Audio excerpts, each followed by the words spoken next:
Hey guys, welcome to the ninth lecture of the chapter Body Fluids and Circulation. I am Harish Kumar और इस lecture में हम blood clotting के बारे में बात करेंगे। तो चलो ये लेक्चर शुरू करते हैं।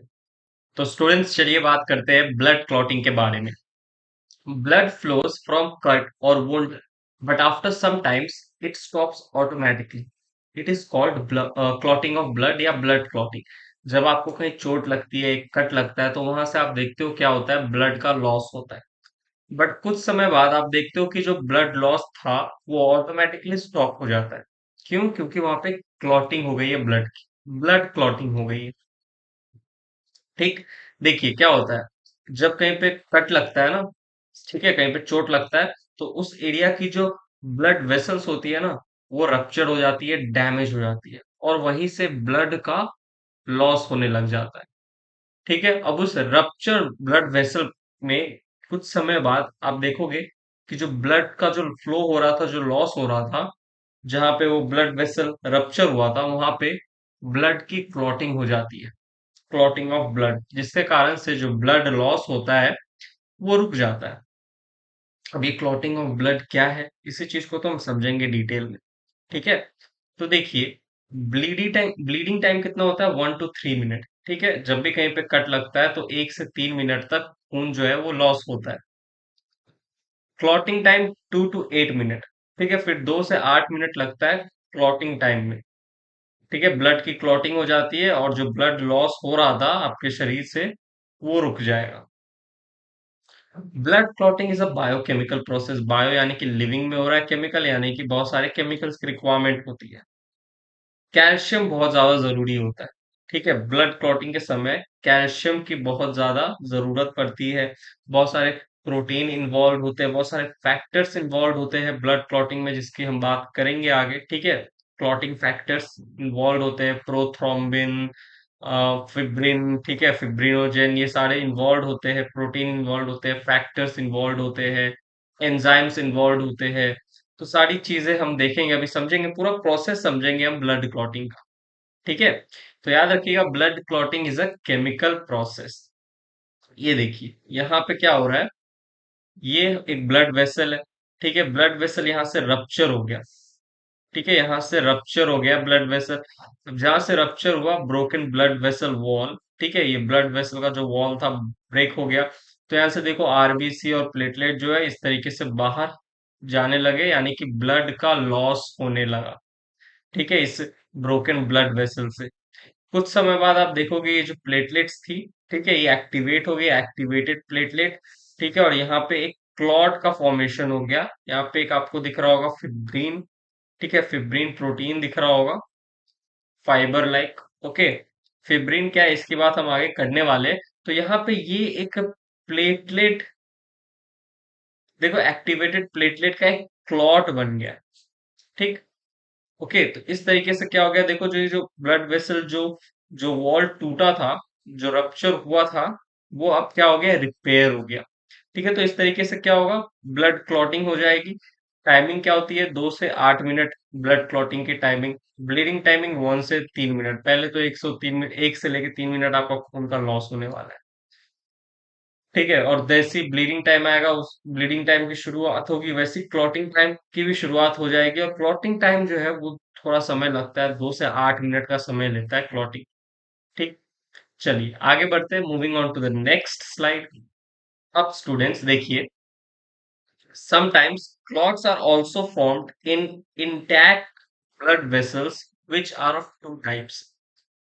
इंटैक्ट ब्लड वेसल्स यानी कि ऐसी ब्लड वेसल्स जो कि रप्चर्ड नहीं है।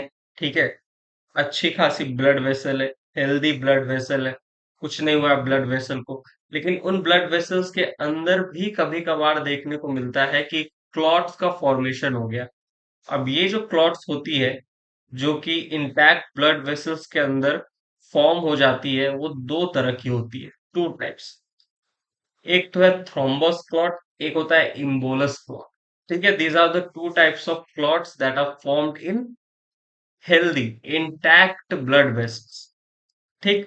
थ्रोम्बस की बात करें तो देखो, ये स्टैटिक क्लॉट्स होती है, जहां फॉर्म हो रही है वहीं रहेगी, वहां से मूव नहीं करेगी। Static clots which grow bigger and bigger and ultimately block the blood vessel. देखो, ये एक ब्लड वेसल है, ठीक।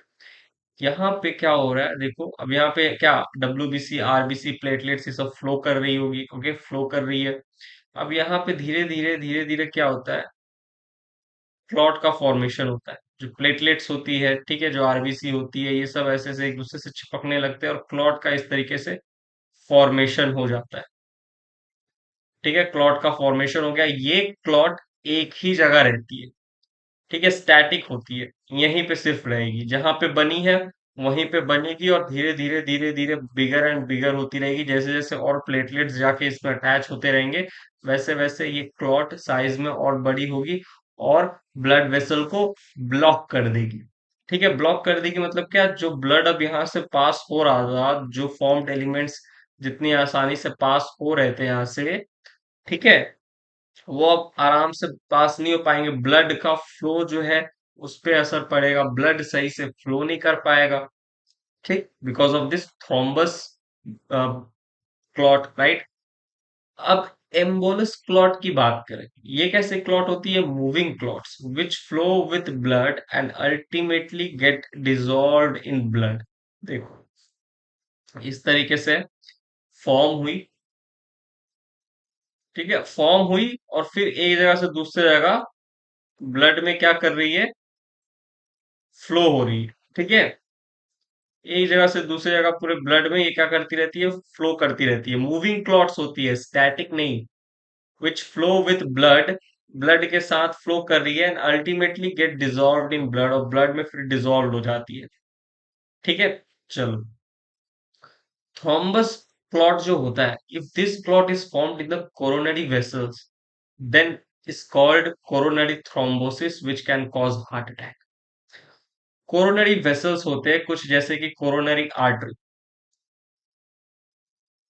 कोरोनरी आर्टरीज, ठीक है, कोरोनरी आर्टरीज होती है, आपको पता है, जैसे मान लो ये एक कोरोनरी आर्टरी है। कोरोनरी आर्टरी का काम क्या होता है, याद रखिएगा, ये हार्ट को ऑक्सीजनेटेड ब्लड, ठीक है, कौन सी ब्लड, क्या लिख देता हूं मैं, ऑक्सीजनेटेड, पढ़ पा रहे हैं ना, ऑक्सीजनेटेड ब्लड पहुंचाने का काम करती है हार्ट, ठीक है, हार्ट के मायोकार्डियम को। जो कि कोरोनरी आर्टरी है, वो क्या पहुंचाती है, ऑक्सीजनेटेड ब्लड। अब ये कोरोनरी आर्टरी में अगर थ्रोम्बस क्लॉट बनने लग जाए, ठीक है, तो हम कहते हैं इसे क्या, कोरोनरी थ्रोम्बोसिस, ठीक है, कोरोनरी थ्रोम्बोसिस। अब ये क्या होगा, क्लॉट साइज में बढ़ती रहेगी, जो ऑक्सीजनेटेड ब्लड है वो हार्ट तक सही से नहीं पहुंचेगा, and this will lead to heart attack.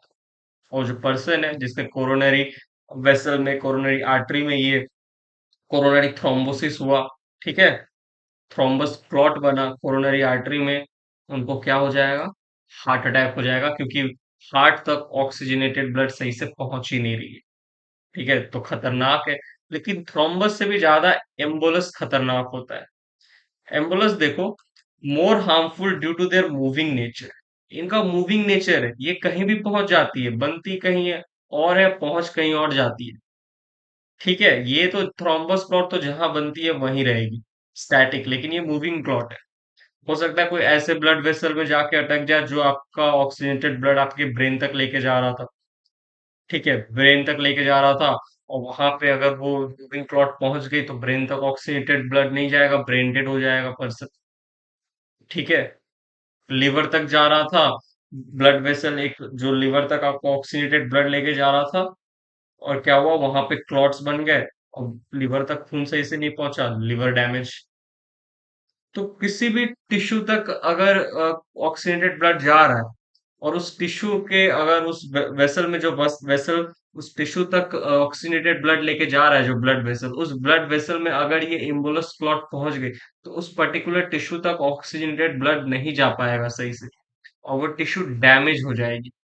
तो समझ रहे कितना खतरनाक है ये इम्बोलस या थ्रोम्बस क्लॉट, ठीक है। ये किन में बनती है, ये बनती है इंटैक्ट ब्लड वेसल्स में, ऐसी ब्लड वेसल्स जो रप्चर्ड नहीं हुई है, डैमेज नहीं हुई है, ठीक ठाक है, इंटैक्ट, उनके अंदर भी बन जाती है कभी कभी ये थ्रोम्बस इम्बोलस। ओके। अब ये बनती कैसे है? जो क्लॉट होता है, क्लॉटिंग का जो प्रोसेस होता है, blood clotting, mechanism of blood clotting, वो हम जानेंगे अगले स्लाइड में। तो moving on to the next slide. चलिए तो बात करते हैं मैकेनिज्म ऑफ ब्लड क्लॉट। ठीक है। ये जो ब्लड क्लॉटिंग का मैकेनिज्म है, इसको समझाया था मैकफार्लेन ने। ठीक है, मैकफार्लेन ने एक थ्योरी दी थी, एंजाइम कैस्केड थ्योरी, जिसके द्वारा इन्होंने पूरा एक मैकेनिज्म ऑफ ब्लड क्लॉटिंग समझाया था। ये एक बहुत ही मल्टीपल स्टेप रिलेटेड प्रोसेस है। ठीक है, मल्टीपल स्टेप्स है इनमें। ठीक है। कैस्केड का मतलब क्या होता है? जो ऐसा कुछ प्रोसेस जिसमें बहुत सारी स्टेप्स होती है, और एक स्टेप के बाद दूसरी स्टेप आती है, फिर तीसरी, ऐसे कर करके सब्सिक्वेंटली। ठीक है, एक के बाद एक के बाद एक स्टेप आएगी, और पूरा प्रोसेस होगा। अगर एक स्टेप भी मिस हो गई या ठीक से नहीं हुआ, तो पूरा का पूरा प्रोसेस का सत्यानाश हो जाने वाला है, पूरा का पूरा प्रोसेस खत्म हो जाए। ठीक है, तो इसलिए कैस्केड टर्म यूज करते हैं। कैस्केड शब्द ये बताता है कि एक प्रोसेस जो है, वो बहुत ही मल्टीपल स्टेप्स रिलेटेड प्रोसेस है। ठीक है, मल्टीपल स्टेप्स इन्वॉल्व प्रोसेस है, और अगर एक भी स्टेप मिस हो जाती है तो पूरा प्रोसेस खराब हो जाता है। ठीक, तो एंजाइम कैस्केड थ्योरी द्वारा मैकफार्लेन ने ब्लड क्लॉटिंग के मैकेनिज्म को समझाया था। देखिए, कोआगुलेशन ऑफ ब्लड, कोआगुलेशन मतलब वही क्लॉटिंग ऑफ ब्लड हम देखने वाले हैं। देखो, वैसे तो ये बहुत ही लंबा प्रोसेस है, लेकिन हमारे सिलेबस में उतना है नहीं। तो जितना आपको समझ में आ जाए मैं उतना ही समझाऊंगा, ज्यादा डिटेल में घुसकर इसमें अपना समय वेस्ट नहीं करना है। ब्लड क्लॉटिंग बहुत ही कॉम्प्लेक्स कैस्केड प्रोसेस है। ठीक है, बहुत सारी स्टेप्स इन्वॉल्व होती है, बहुत सारे क्लॉटिंग फैक्टर्स इन्वॉल्व होते हैं। 13 types of clotting factors involve होते हैं, लेकिन आपको सारे नाम याद नहीं रखने।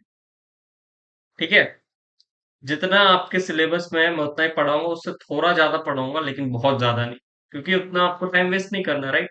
तो देखो, बात करते हैं क्लॉटिंग ऑफ ब्लड की। ब्लड एग्जिबिट कोagulation या clotting in response to an injury या ट्रॉमा। जैसी इंजरी या ट्रॉमा होगा, ब्लड लॉस होगा, ब्लड लॉस होगा, आपके बॉडी को पता चलेगा, तो बॉडी क्या करेगा? सिग्नल भेजेगा, और आपका क्लॉटिंग शुरू हो जाएगा, ब्लड क्लॉटिंग।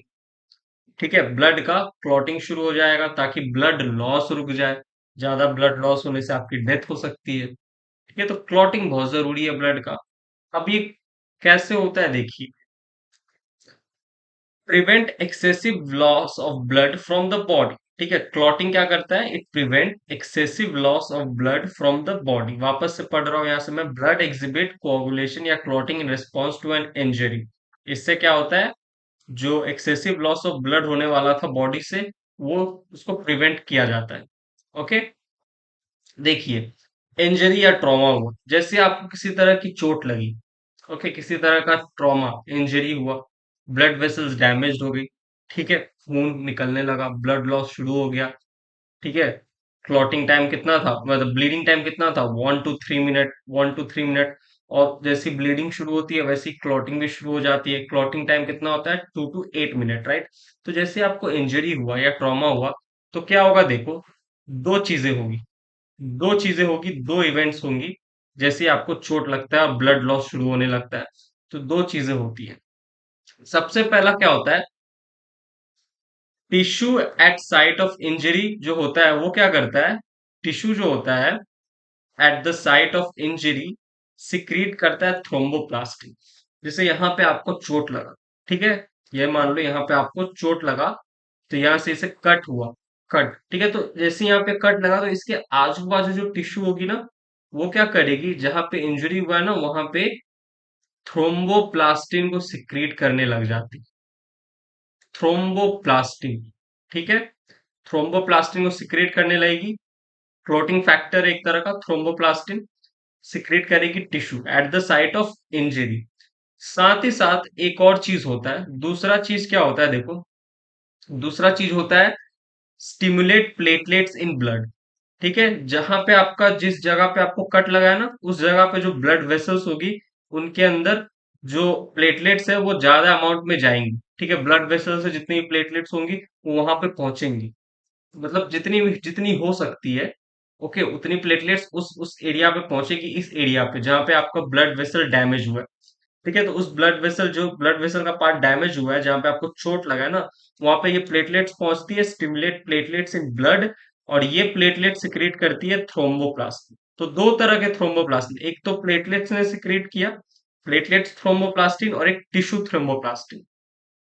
ठीक है, बाहर की तरफ से देखो, यहाँ पे जो टिश्यू थी, आपकी जितनी भी टिश्यू थी, उन्होंने क्या किया, उन्होंने थ्रोम्बोप्लास्टिन सिक्रीट किया, यानी कि टिश्यू थ्रोम्बोप्लास्टिन। साथ ही साथ जो ब्लड वेसल्स के अंदर की तरफ जो प्लेटलेट्स थी, अंदर में ब्लड वेसल के अंदर में जो प्लेटलेट्स थी, वो पहुंचेंगी रप्चर्ड वाले साइड पे, इंजरी वाले साइड पे, और वहां पे ये प्लेटलेट्स क्या करेगी, प्लेटलेट्स थ्रोम्बोप्लास्टिन को सिक्रीट करेगी। तो एक तो टिश्यू थ्रोम्बोप्लास्टिन और एक प्लेटलेट्स थ्रोम्बोप्लास्टिन। तो इस तरीके के क्या है, ये सब क्लोटिंग फैक्टर्स है, certain clotting factors. This thromboplastin, platelets thromboplastin, tissue thromboplastin क्या है, क्लोटिंग फैक्टर्स है, तो इनको सिक्रीट करेंगे। तो क्या होता है, release of certain factors. Platelets ने क्या किया, प्लेटलेट्स थ्रोम्बोप्लास्टिन को सिक्रीट किया। टिश्यू ने क्या किया, टिश्यू थ्रोम्बोप्लास्टिन को सिक्रीट किया। ठीक है, टिश्यू ने क्या किया, टिश्यू थ्रोम्बोप्लास्टिन को सिक्रीट किया। तो ये क्या है, ये सर्टेन क्लोटिंग फैक्टर्स है, platelets thromboplastin and tissue thromboplastin. ठीक, चलिए, तो release of certain clotting factors समझ में आया ना। वो सर्टेन क्लोटिंग फैक्टर्स क्या है, 13 तरह के होते हैं, बहुत सारे, आगे अभी आपको और मैं नाम गिनवाऊंगा। ठीक है, लेकिन आपको जितना अभी मैं समझाने वाला हूँ उतना ही समझना, ज्यादा आपको याद नहीं रखना है। ओके, तो देखो, रिलीज ऑफ सर्टेन फैक्टर्स हुआ, उसके बाद क्या होगा, उसके बाद होगा देखो, जैसी रिलीज ऑफ सर्टेन फैक्टर्स हुआ, उसके बाद initiate series of linked enzymatic reaction. जैसे ये सर्टेन प्रोटीन फैक्टर्स रिलीज किए गए उस साइट ऑफ इंजरी में, ठीक है, जहां पे वो साइट ऑफ ब्लड वेसल जो कि इंजर्ड हुआ है, वहां पे सर्टेन प्रोटीन फैक्टर्स को रिलीज किया गया। उसके बाद इनिशिएट किया गया series of linked enzymatic reaction, यानी कि कैस्केड प्रोसेस।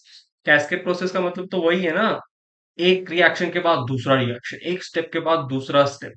ठीक है, तो कैस्केड प्रोसेस शुरू हुआ, enzymatic reaction, linked enzymatic reaction शुरू हुआ, involving number of factors. Clotting factors की बात हो रही है, जो कि ब्लड क्लॉटिंग में मदद करेगी। नंबर ऑफ 13 तरह के होते हैं, सारे याद नहीं रखने आपको नाम। ठीक है, number of factor present in plasma in inactive state. और ये जितने भी क्लोटिंग फैक्टर्स होते हैं ना, ये इनएक्टिव रहते हैं। भाई क्या मतलब एक्टिव रहने का, ठीक है, इनएक्टिव रहते हैं, इनएक्टिव स्टेट में रहते हैं। जब काम पड़ती है तब एक्टिव हो जाते हैं।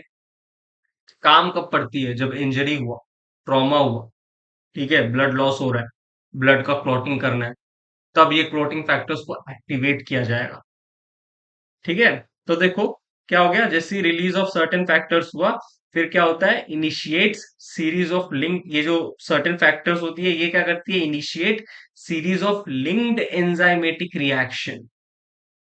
ओके, जिसको हम कह रहे हैं cascade process, involving number of clotting factors present in plasma in an inactive state. फिर क्या होगा, उसके बाद सबसे पहले क्या होगा, देखो, formed an enzyme complex thrombokinase. एक एंजाइम कॉम्प्लेक्स बनेगा जिसका नाम है thrombokinase. Enzymatic linked enzymatic reaction होगा, और सबसे पहले क्या बनेगा, an enzyme complex called thrombokinase. तो अगेन, जैसे आपको इंजरी हुआ, दो चीजें हुई, टिश्यू ने सिक्रिएट किया, जो इंजरी वाले साइड, जहां पे इंजरी था उसके आसपास वाले टिश्यू क्या सिक्रिएट किए, टिश्यू थ्रोम्बोप्लास्टिन। प्लेटलेट्स ने प्लेटलेट थ्रोम्बोप्लास्टिन सिक्रिएट किया, और यही जो थ्रोम्बोप्लास्टिन है, ये क्या करेंगे, इनिशिएट करेंगे series of linked enzymatic reaction involving number of floating factors present in plasma in an inactive state. ठीक है, और लिंक्ड एंजाइमेटिक रिएक्शन शुरुआत होगा, और सबसे पहले फॉर्म होगा an enzyme complex called thrombokinase. अब इसके बाद क्या होगा, अगले स्लाइड में देखते हैं। तो moving on to the next slide, क्या हुआ था, एक एंजाइम कॉम्प्लेक्स थ्रोम्बोकाइनेस बन चुका था। अब क्या होगा, देखिए, ये जो थ्रोम्बोकाइनेस है ना, कैल्शियम आयन के साथ मिलकर, मैंने कहा था ब्लड ब्लड क्लॉटिंग के समय कैल्शियम आयन की बहुत ज्यादा इंपॉर्टेंस होती है। थ्रोम्बोकाइनेस कैल्शियम आयन के साथ मिलकर प्रोथ्रोम्बिन को कन्वर्ट कर देगा थ्रोम्बिन में। ठीक है, जो हमारा एंजाइम कॉम्प्लेक्स है थ्रोम्बोकाइनेज, ये along with calcium converts prothrombin, ठीक है, जो कि इनएक्टिव है, प्रोथ्रोम्बिन को उसके एक्टिव फॉर्म थ्रोम्बिन में कन्वर्ट कर देता है। कौन? Thrombokinase along with calcium. ठीक, प्रोथ्रोम्बिन अब कन्वर्ट हो गया थ्रोम्बिन में। इसके बाद ये जो थ्रोम्बिन है ना, ये जैसी एक्टिव हुआ, मतलब प्रोथ्रोम्बिन जैसी एक्टिव हुआ और प्रोथ्रोम्बिन अपना फॉर्म चेंज किया और कन्वर्ट हो गया थ्रोम्बिन में। ये जो थ्रोम्बिन है, ये अब क्या करेगा? ये again along with calcium ion fibrinogen को फिब्रीन में कन्वर्ट करता है। फिब्रिनोजन जो होता है वो सॉल्युबल होता है, ठीक है। फिब्रिनोजन का जो इनसॉल्युबल फॉर्म होता है वो होता है फिब्रीन, ठीक है। फिब्रीन क्या है? इनसॉल्युबल है, तो फिब्रिनोजन कन्वर्ट हो गया फिब्रीन में। इनसॉल्युबल होते हैं ये, इजीली सॉल्युबल नहीं होंगे। ओके, तो thrombin along with calcium ion converts fibrinogen into fibrin. अब ये फिब्रिन देखिए क्या है, मैं थोड़ा इधर आ, अब ये फिब्रिन देखिए क्या है। It is a network, it's network plus dead damaged formed elements of blood are trapped in it, और इसी को हम क्लॉट या कोगुलेशन कहते हैं, जो कि रेडिश ब्राउन कम होता है, रेडिश ब्राउन कलर का होता है। फिब्रिन ऐसे नेटवर्क के फॉर्म में होते हैं, ठीक है। फिब्रिन प्रोटीन जो होता है उसका इस तरीके से एक नेटवर्क के फॉर्म में होता है, देखो ऐसे ऐसे होंगे एक, एक्सक्यूज मी, ठीक है, थोड़ा गर्दन का हालत खराब है। तो फिब्रिन जो होगा इसका ऐसे इस तरीके से देखो नेटवर्क होगा, मेश लाइक, ठीक है, जाली की तरह होगा। ये फिब्रिन है। इस फिब्रिन पे डेड डैमेज्ड फॉर्म्ड एलिमेंट जैसे कि आरबीसी, डब्ल्यूबीसी, ये जाके ऐसे अटैच होंगे, ठीक है, और प्लेटलेट्स ऐसे जाके अटैच होंगे और फॉर्म करेंगे क्लॉट का। यही है क्लॉट, ठीक है, रेडिश ब्राउन कलर का होता है, यही होता है क्लॉट, जो कि ब्लड लॉस को रोकता है। ब्लड वेसल से जो लॉस हो रहा था ना ब्लड का, उसको रोकता है। तो जैसे ये देखो, ये ब्लड वेसल है, ठीक है, ब्लड वेसल। अब क्या हो गया, इस ये ऐसे यहाँ से ये ऐसे रप्चर हो गया, यहाँ से रप्चर हो गया। तो यहाँ पे क्या होगा, अब इस तरीके से ऐसे मेश लाइक क्लॉट का फॉर्मेशन हो जाएगा, मेश लाइक फिब्रिन आएगा और उस फिब्रिन पे ऐसे फॉर्म्ड एलिमेंट जाके चिपकेंगे और एक क्लॉट बन जाएगा। इसे हम कहते हैं क्लॉट। और ये जो ब्लड वेसल था रप्चर हो जाएगा और यहाँ से ब्लड का जो लॉस था वो रुक जाएगा। तो इस तरीके से पूरा ब्लड क्लॉटिंग का प्रोसेस चलता है। ये बहुत ही डिटेल्ड प्रोसेस है, बहुत ही बड़ा प्रोसेस है, लेकिन आपको उतना नहीं समझना है। आप कॉलेज में जाना तब समझ लो, अभी आपके लिए सिलेबस के लिए इतना ही काफी है। नेक्स्ट देखिए, एक नोट है, याद रखिएगा, heparin is an anticoagulant which prevents the conversion of prothrombin to thrombin. अब हमारे ब्लड वेसल में, ठीक है, बहुत ही मतलब अच्छे खासे मात्रा में, ठीक है, ठीक ठाक मात्रा में हेपेरिन प्रेजेंट होता है। ये हेपेरिन क्या करता है, अगर ये हेपेरिन किसी कारणवश, ठीक है, बॉडी में नहीं है, बॉडी में कम हो रहा है, इसका लेवल कम हो रहा है हेपेरिन का, या सही से ये बन नहीं पा रहा, सिंथेसाइज नहीं हो पा रहा, तो हेल्दी ब्लड वेसल में भी, इंटैक्ट ब्लड वेसल में भी क्लॉट का फॉर्मेशन होने लगेगा। इम्बोलस क्लॉट या थ्रोम्बस क्लॉट एक्सक्यूज मी बनने लगेंगे, ठीक है। इम्बोलस या थ्रोम्बस क्लॉट बनने लगेगा, और आपको पता है इम्बोलस या थ्रोम्बस क्लॉट बनता है तो क्या होता है, थ्रोम्बस बनेगा तो हार्ट अटैक, इम्बोलस तो और भी ज्यादा हार्मफुल होता है, मैंने बताया था। तो इसीलिए हमारे ब्लड वेसल में ना हेपेरिन प्रेजेंट होता है। हेपेरिन, हेपेरिन क्या करता है, ये एक anticoagulant, healthy blood vessel intact है, ब्लड वेसल में ब्लड क्लॉट को बनने नहीं देता, रोकता है ब्लड क्लॉट को, मतलब ब्लड क्लॉट फॉर्म नहीं होने देता, प्रिवेंट करता है, ठीक है, हेपेरिन। तो इट इज एन एंटीकोगुलेंट। ये क्या करता है, जो प्रोथ्रोम्बिन का कन्वर्जन था ना थ्रोम्बिन में, इसी को रोक देता है। तो थ्रोम्बिन नहीं बनेगा, थ्रोम्बिन नहीं बनेगा तो फिब्रिनोजन से फिब्रिन नहीं बनेगा, फिब्रिन नहीं बनेगा तो क्लॉट ही नहीं फॉर्म होगा, ठीक है, तो ब्लड क्लॉट ही फॉर्म नहीं होगा। तो इसलिए हेपेरिन हमारे ब्लड वेसल में, ब्लड में एक अच्छे खासे मात्रा में प्रेजेंट होता है, ठीक है, it is an anticoagulant. चलिए आगे बढ़ते हैं, moving on to the next slide. Students, मैं आपको एक फिगर दिखा रहा हूँ, डायग्राम, इसको देखिए। यहाँ पे देखिए इस तरीके से एक प्लग, प्लेटलेट प्लग, कहीं से भी कोई, जैसे इसको ऐसे समझो, प्लग क्यों बोला, कहीं से कोई चीज का फ्लो हो रहा है, कोई चीज का लॉस हो रहा है, तो वहां पे आप जाके एक प्लग लगाओ, ठीक है, तो बंद हो जाएगा।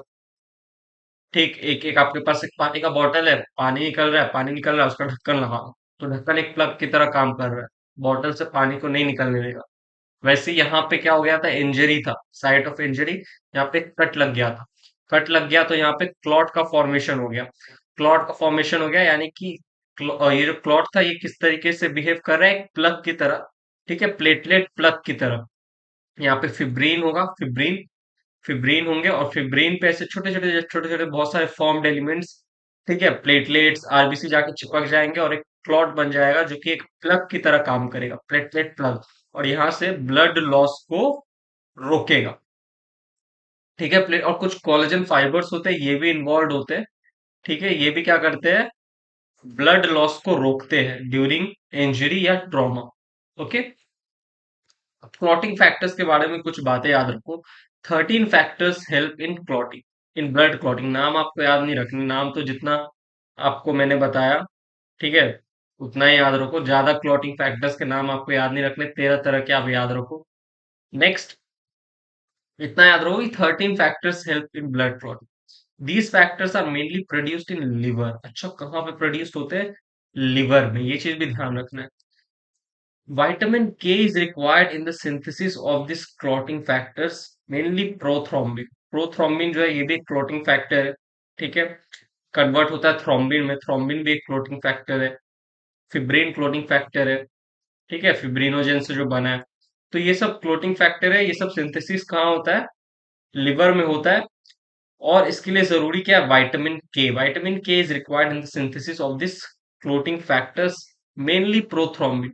प्रोथ्रोम्बिन के केस में तो ज्यादातर ज्यादा अमाउंट में आपको विटामिन के चाहिए, मेनली चाहिए, ठीक है। तो ये चीज ध्यान रखिएगा। तो यहाँ पे हमने ब्लड क्लॉटिंग वाला जो हमारा टॉपिक है इसको हमने खत्म किया। जितना अच्छे से हो सकता था मैंने इसको आपको समझाने की कोशिश की। एनसीईआरटी में तो यार, एनसीईआरटी पढ़ने जाओगे तो कुछ समझ ही नहीं आएगा। तो मेरा आपसे रिक्वेस्ट है कि ये लेक्चर देख कर ही जो एनसीईआरटी में जो ब्लड क्लॉटिंग या कोagulation ऑफ ब्लड वाला टॉपिक है उसको पढ़ने बैठना, तभी वो समझ में आएगा। ठीक है, तो मिलता हूं मैं आपसे फिर अगले lecture of body fluid and circulation. तब तक के लिए bye, thank you, take care.